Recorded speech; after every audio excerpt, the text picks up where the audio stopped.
ነበር። የባህር ዳር ዩኒቨርሲቲ ባወጣው ማስታወቂያ መሰረት ወርቅዓለም በመምህርነት ተወዳድራ አልፋለች። በደረጃ የተመረቀችበት ጥሩ ውጤትም ስለነበራት ከተወዳዳሪዎቹ መካከል አንደኝነት በመውጣት ወርቅዓለም የፔዳ ዩኒቨርሲቲ በሩ ላይ ስሟ ተለጥፏል። ማስታወቂያውን አንብበው በጣም ደስ ብሏቸዋል። በፈተና ማለፏን ሊነግሯት ወደ ቤታቸው እስከሚገቡ ድረስ ቸኩለዋል። ነገር ግን ኔትወርክ ከተቋረጠ 4 ቀን ስለሆነው አልተደዋወሉም ነበር። ኃይለ ማርያም እና ይትባረክ ሽንብጥ ሚካኤል ገዳም ሄደው ለማምሸት አስበው ነበር። ኃይለ ማርያም ቅኔ ትምህርት የተማረበት ስለሆነ በዛውም ጉባኤ ቤቱን አይተው ከኔታ መንግስቱ ጋር ሲጫወቱ ቆይተው በረከታቸውንም ተቀብለው ከምሽቱ 1 ሰዓት ተኩል ወደ ቤታቸው ተመለሱ። ይትባረክ እንደደረሰ የ2 ሰዓቱን ዜና ለማዳመጥ ቴሌቪዥን ሲከፍት ዱብዳ የሆነ ዜና ተመለከተ። በትናንትናው ዕለት በጠለፋ ምክንያት ከፖሊስ ጋር በተደረገ ተኩስ እጅ ስጡ አንሰጥም 7 ጠላፊዎች ሲሞቱ ከፖሊስም 1 መሞቱ ተገለጠ። የተጠለፈችውም ልጅ በእናቷ ሞት የተነሳ በድንጋጤ እሷም ሕይወቷ እንዳለፈ ተገለጠ አለ ዜና። ሀገሩንም ጠቅሶ ስለተናገረ ኃይለ ማርያም ወደ ቤተሰቡ ስልክ ደውሎ ማረጋገጥ ሲፈልግ ወዲያውኑ ከይትባረክ ስልክ ላይ ተደወለ።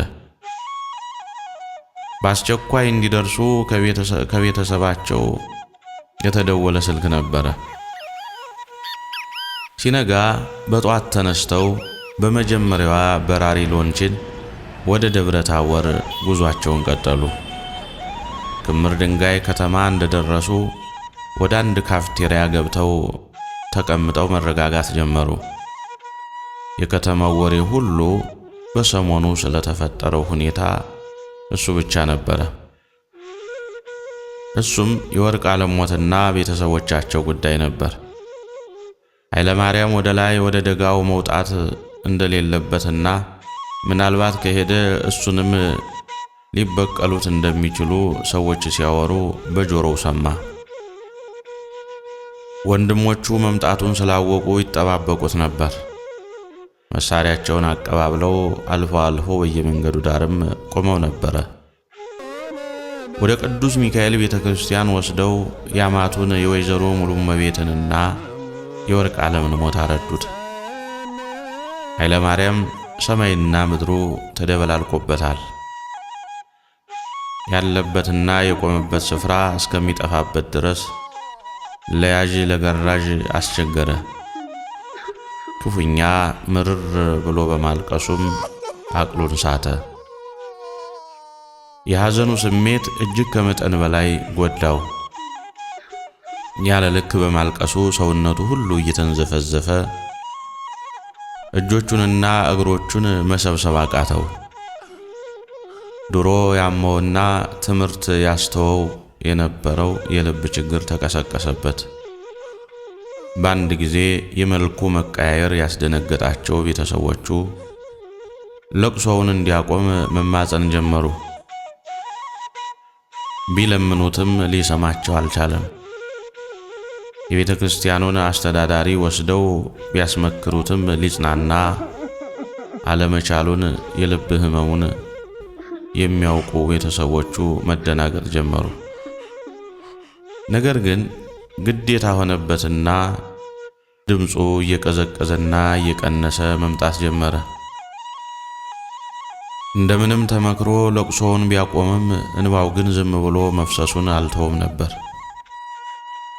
ፍቅሯን ሳይጠግብ በተጋቡ በ7ኛው ቀን እንደ ገብረ ክርስቶስ ቢለያትም አብረው የሚሮሙበትን ምክንያት ያመቻች ዘንድ ደፋ ቀና ሲል መርዶዋን መስማቱ የሱም ሕይወት ላይ ሰነብት ቀኑ ደረሰ። በሰፊው ማርገጃና ብዙ ሕዝብ ሞልቶ ባለበት የልብ ድካሙ ተነስቶ እስትንፋሱ ተቋረጠች።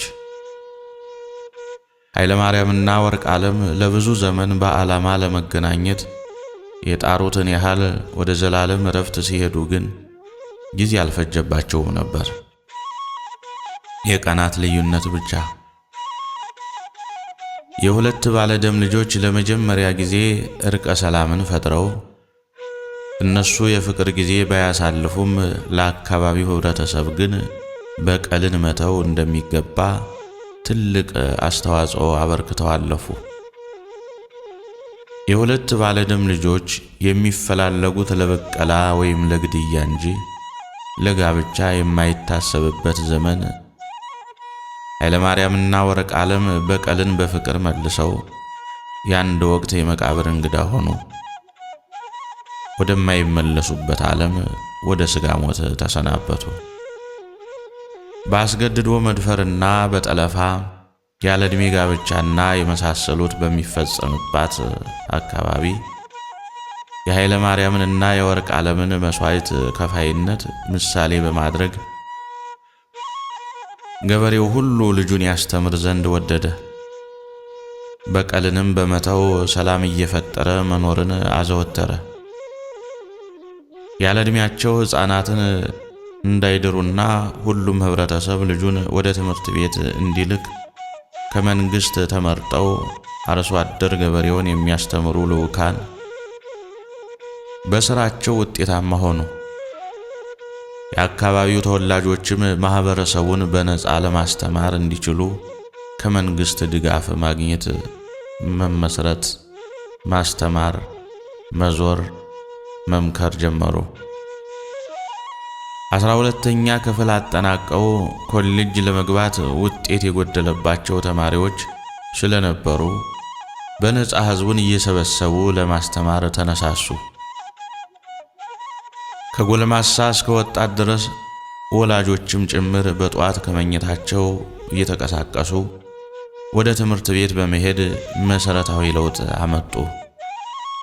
በመጀመሪያ ለራሳቸው ግንዛቤን ከወሰዱ በኋላ ልጆቻቸውን ለማስተማር ያለ ዕድሜያቸው እንዳይድሩ ጊዜ ያልወሰደባቸው ነበር። ነገር ግን ይህ በዚህ እንዳለ የኃይለ ማርያምና የወርቅ ዓለም ወንድሞች በጋራ ሆነው ጠላታቸው የሆነውን ሽፍታ ለመዋጋት ሌላ አዲስ ሐሳብ ጠነሰሱ። የወርቅ ዓለም ወንድሞች በእናታቸውና በእህታቸው ሞት የኃይለ ማርያም ወንድሞች እንዲሁ በጋራ ሆነው ተረስቶ የነበረውን በቀላ ለመቀስቀስ አሰቡ። የወርቅ ዓለም ወንድሞች ጌታነህና ሙላቱ ጠመንጃ ለሌላቸው ልጆች አዝመራና ከብት ሸጠው ለእያንዳንዳቸው ገዝተውላቸዋል። የወርቅ ዓለም ወንድሞች ጌታነህና ሙላቱ ጠመንጃ ለሌላቸው ልጆች አዝመራና ከብት ሸጠው እህል አቅንተው ለእያንዳንዳቸው ክላሽ ገዝተውላቸዋል። የኃይለ ማርያም ወንድሞች ደግሞ የወንድማችን ሚስት ተጠልፋ መሳቂያ ሆነን አንቀመጥም በማለት የነበረው መሳሪያቸው ተወልሎ ምላጭ መሳብ ብቻ ቀርቶታል። የተረሳው በቀላ ሊጀመር የቀናት ልዩነት ብቻ ቀርቶት ነበር። ወርቅ ዓለምን የጠለፏት ከ10 ጠላፊዎች 7ቱ ከፖሊስ ጋር በተደረገ ተኩስ ሲሞቱ 3ቱ ግን በጸባይ ማረሚያ ቤት ቆይተው ታርመው ስለወጡ መንግስት በይቅርታና በምህረት ለቋቸዋል። 7ቱ የተገደሉት ተባባሪ ሲሆኑ ድርጊቱን የፈጸሙት ባለቤቱ ግን አልሞተም ነበር።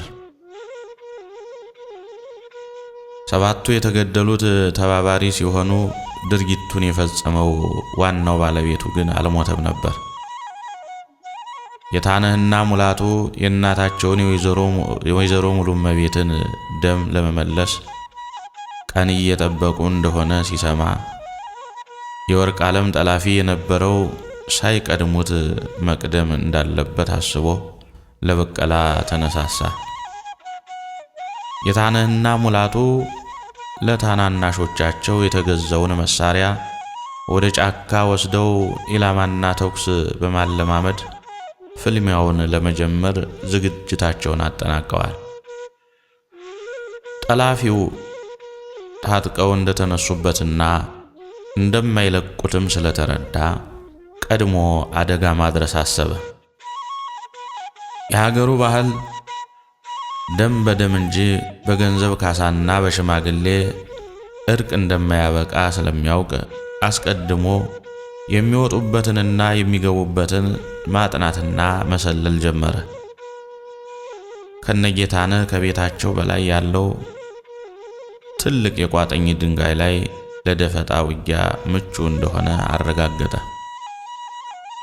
ቤተሰቡ ወደ ቤት መግባታቸውን እንዳረጋገጠ ከቋጠኙ ድንጋይ ላይ ወጥቶ በተከታታይ በወረወረው 2 ቦምብ መዓት አወረደባቸው። ያ ሁሉ ቤተሰብ እንዳልነበረ ሆነ። ንብረታቸው ከነ ሕይወታቸው እንደ ቅጠል ረገፈ። የተወረወረው ቦምብ የቤቱ ጣራ ላይ ስላረፈ አንድ ላይ ተሰብስበው ራት እየበሉ በነበረበት ሰዓት 6 ቤተሰብ አንድ ጊዜ አለቀ። የኃይለ ማርያም ወንድሞች ፍንዳታውንና ጩኸቱን ሰምተው ጠመንጃቸውን አቀባብለው ወደ ወርቅ ዓለም ቤተሰብ ሲሄዱ ከአንድ ሕፃን ልጅ በስተቀር የተረፈ ሰው አልነበረም። በሚዘገነን አሟሟት ሁሉም ሕይወታቸው አልፏል። ሕፃኑ በእግዚአብሔር ቸርነት ቢተርፍም ቀላል የማይባል ጉዳት ግን አግኝቶታል። በአስቸኳይ ወደ ሕክምና ተወስዶ ነፍሱ ቢተርፍም በአካሉና በአእምሮ ላይ ከባድ ጉዳት ደርሶበታል።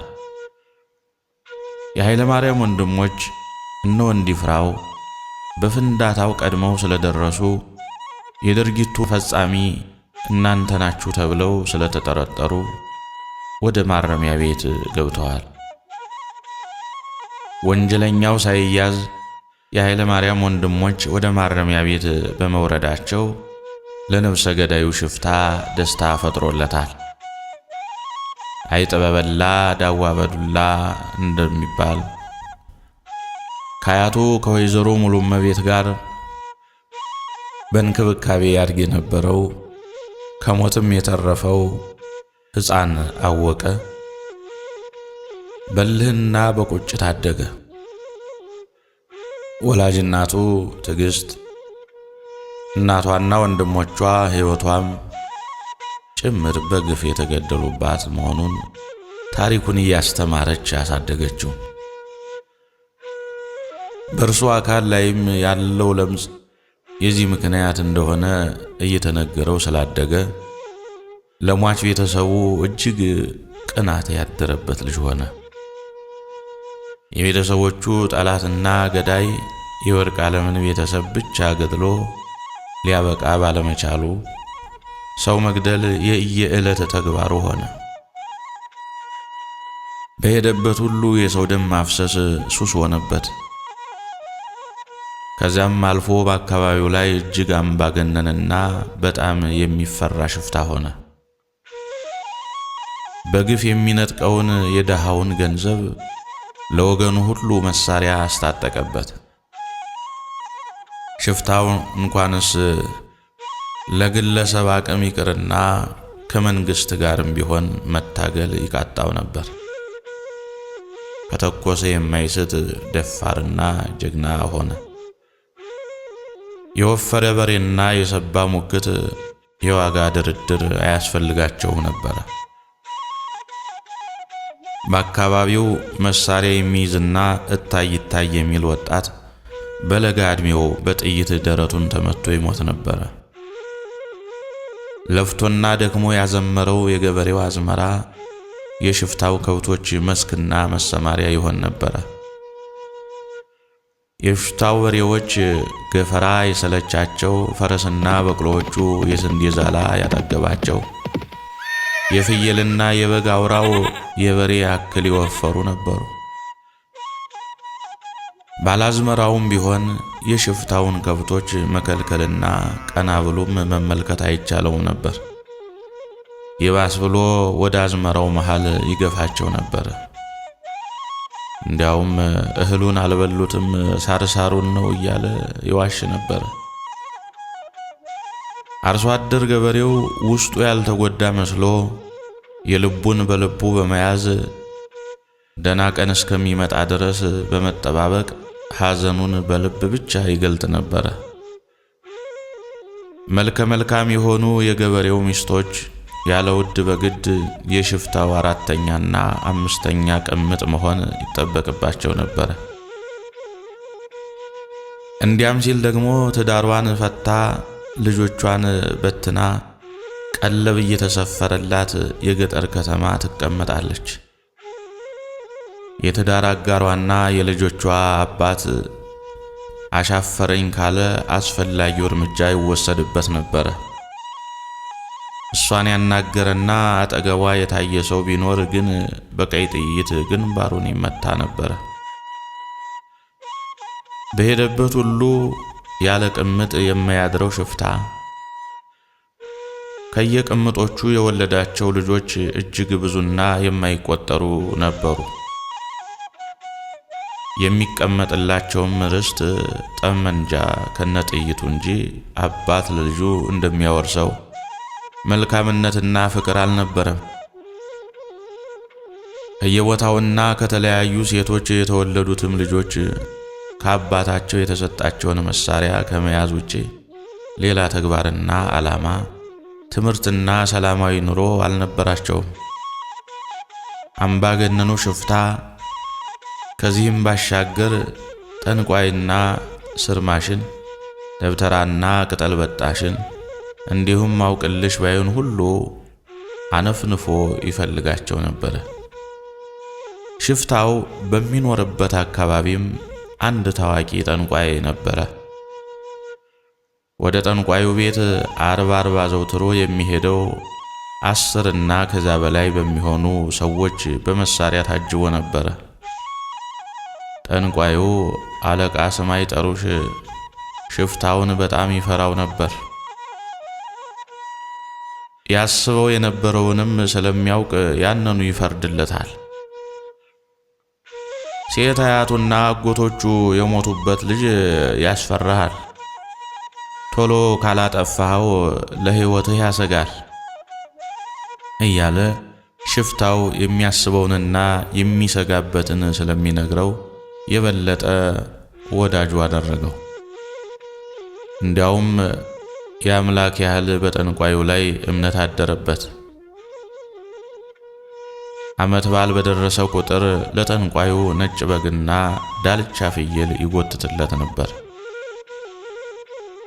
ከወዳጅነታቸውም የተነሳ የጠንቋዩ ከብቶች ከሽፍታው ከብቶች ጋር አብረው የሰው አዝመራ ላይ የበሉትን በልተው ተኝተውበት ይውሉ ነበር። አያቱና አጎቶቹ በግፍ የተገደሉበት ሕፃን አወቀ አድጎ ለትምህርት ደረሰ። በአንደኝነት ደረጃም እየወጣ በመምህራኑ ዘንድ ተስፋ የተጣለበት ልጅ ሆነ። ይህ ግን ለሽፍታው የራስ ምታትና እንቅልፍ የማያስተኛ ጉዳይ ሆነበት። ጠንቋዩ ሁልጊዜ ከሚናገረውና ከሚተነብየው የሐሰት ትንቢት ጋር ተዳምሮ ሽፍታውን እረፍት ነሳው። ሽፍታው ሁልጊዜ ስለሚሰጋና ስለሚፈራ ሕፃን አወቀን ባገኘው አጋጣሚ ሁሉ የግድያ ሙከራ ያደርግበት ነበር። ያወቀ ጉዳይ የሽፍታውን ቤተሰብ ሁሉ በጥላቻ ዓይን እንዲመለከቱት የጠንቋዩ ንግርት ጫና አሳድሮባቸዋል። ወጣቱ ለመስዋዕትነት ደርሶ እንደሚታረድ ጠቦት በሽፍታው ቤተሰቦች ቢላ እየተሳለለት ነበር። ያወቀ ሐሳብ ግን ይህንን አልነበረም። ትምህርት የሰውን ልጅ አስተሳሰብ ይለውጣልና ብቀላን በመተው ትምህርቱን ተምሮ ሰው የደረሰበት ደረጃ ላይ መድረስ ነበር። አወቀ ነገሮቹን ሁሉ ችላ በማለት ከዛሬ ነገ እያለ በትዕግስት ለማለፍ ቢሞክርም ጉዳዩ እየገፋ መጣበት። የሽፍታው ቤተሰቦች ለጊዜው ከትንኮሳ ቢያርፉም አወቀ እስከሚሰባ ድረስ እየተጠበቀ እንጂ ችላ ተብሎ እንዳልሆነ በሚገባ ያውቅ ነበር። አንደኛ ደረጃ ትምህርቱን በብቃት አጠናቆ ወደ ሁለተኛ ደረጃ ትምህርት ሲያልፍ ከቤተሰቡ ርቆ መማር ግድ ሆነበት። በሐሰተኛ ጠንቋይ ያስነገረው ሽፍታ አጥብቆ ይፈራው ስለነበር የህሊና እረፍት አጣ። በህልሙም ሆነ በውኑ እየመጣ ስላስጨነቀው አወቀን ገድሎ መገላገልና ከጭንቀትም መዳን እንዳለበት በሙሉ ልቡ ወሰነ። አወቀ ገና ልጅ እያለ የስነ ልቡና ተጽዕኖ በማድረስ አያቱንና አጎቶቹን እያስታወሰ ሽፍታው ያስፈራራው ነበር። እንደ አያትህና እንደ አጎቶችህ እገድልሃለሁ፣ ሰው የሚልህን እየሰማህ ደም መልሳለሁ ብለህ ብታስብ የራስ ደም ይፈሳል እያለ ያስፈራራው ነበር። አወቀ ግን መልስ አይሰጥም ነበር። ከእናትና ከአባቱ ርቆ ከሚማርበት ከተማ ከሳምንት አንድ ቀን ብቻ ቤተሰቡን ሊጠይቅ ይመጣ ነበር። ነገር ግን ማለፊያ መንገዱ በሽፍታው ቤት አጠገብ ስለነበረ ግርፋቱንም ሆነ ግልምጫውን ሁልጊዜ መቀበል ሰለቸው። እሱንም በሳምንት አንድ ቀን አርብ ብቻ ነበር የሚመጣው። የሽፍታው ልጆች መንገድ ላይ እየጠበቁ አወቀን ያሰቃዩት ነበር። የበግ ቆዳ እናውጣ ወይስ የፍየል ይሻልሃል? የትኛው ይሻልሃል? እያሉ በማስፈራራትና በመዛት የራስ ጸጉሩን ይዘው ወደ ላይ ያንጠለጠሉ ያሰቃዩት ነበር። አወቀ በትምህርቱ መቀጠል እንደማይችል ሁኔታዎቹ አስገደዱት። ያንን የተረዳው በተደጋጋሚ በጥይት ተኩሰው ከሳቱት በኋላ ነበር። እንደማይለቁት ስላወቀ ከትምህርት ዓለም ተሰናብቶ በሰፈሩት ቁና ሊሰፍርላቸው ባጭር ታጥቆ ተነሳ። በግፍ የተገደሉበትን የአያቱንና የአጎቶቹን ሞት እናቱ ከሕፃንነቱ ጀምራ እየነገረችው ቢያድግም ለብቀላ ሊያነሳሳው የቻለ ግን ይወደው የነበረውን ትምህርት በማቋረጡ ነበር። ከጠንቋዩ ለሽፍታው የተነገረው ንግርትም አወቀ ከህዳር ወር ማለፍ እንደሌለበት ነግሮት ነበር። ይችን ዓለም የሚሰናበትባት ቀን የህዳር መግቢያ መባቻ ስለነበረች ገዳዮቹ ለፍለጋ በየመንገዱ መጠባበቅ ጀመሩ። የወሩ መግቢያ ዋዜማ ላይ ከትምህርት ቤት ሲመለስ የግድያ ሙከራ ተካሄደበት። በቃየል ላይ ያደረው ክፉ መንፈስ በሽፍታው ላይ ተላልፎ ያወቀን የሞት ድግስ አሰናዳ። ነገር ግን ቀኑን የቆረጠለት እግዚአብሔር ባለመሆኑ ላወቀ ዕድሜ ከነጥበቡ ተጨመረለት። ህዳር እስከሚታጠን ድረስ ጥንቃቄ አድርግ። ይችን ሳምንት አደብ ግዛ፣ ከቤትህም አትውጣ። ህዳር ወር ላንተ ክፍልህ አይደለም። ይህንን አዳል ዝግጁ ነው የነገረኝ፣ ያለበለዚያ ሊያጠፋህ ይችላል ብሎኛል ይለው ነበረ። ጠንቋዩ በጎርናና ንግግሩ ለሽፍታው የሚያሟርትበት ሟርት ነበር። አዳል ዝግጁ የተባለውም በጠንቋዩ ላይ ያደረውና የተሳሳተ ፍርድ የሚያቀብለው የዛር መንፈሱ ነበር። አወቀ ተኩሶ ከሳቱት በኋላ እንደ አራስ ነብር ለጠላቱ በር ሳይሰጥ ቁጣው እንደ እሳት ነደደ። በሞቱ ቆርጦና ወስኖ በሀገር ላይ ገኖ የነበረውን አንቱ የተባለውን የቤተሰቡን ገዳይ ሊበቀል ተነሳ። መሳሪያ የሌለውና ስለ መሳሪያም የማያውቀው ምስኪና አስኮላ ተማሪ የ9ኛ ክፍል ትምህርቱን ማቋረጥ ግዴታ ሆነበት። ጉና ተራራ ላይ በተደረገው የደርግና ኢህአዴግ